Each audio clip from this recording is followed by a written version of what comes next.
out the lights and bust out the popcorn. It's time for a girl who loves extra butter. It's time for Missy's Movie Review. Welcome to the Resurrected Movie Review segment. What better way to kick them off than by talking about the Academy Awards? I know most of us don't give a shit, but I'm curious as how the they came up with the Oscar. Anyway, let's get started.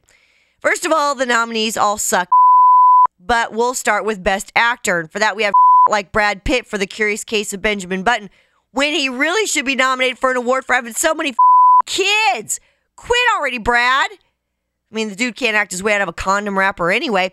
Next up, we have Dracula in Frost Nixon. I meant Old Man Frank Langella. Sean Penn in Milk. I know you expected me to talk about that, but I'm not going to. Richard Jenkins for The Visitor. I don't know what the that is. And Mickey Rourke for playing someone whose face got so up from fighting that he paid to look like that? Oh, anyway, I think it's a toss-up between Brad Pitt and Frank Langella for basically their hideousness and acting.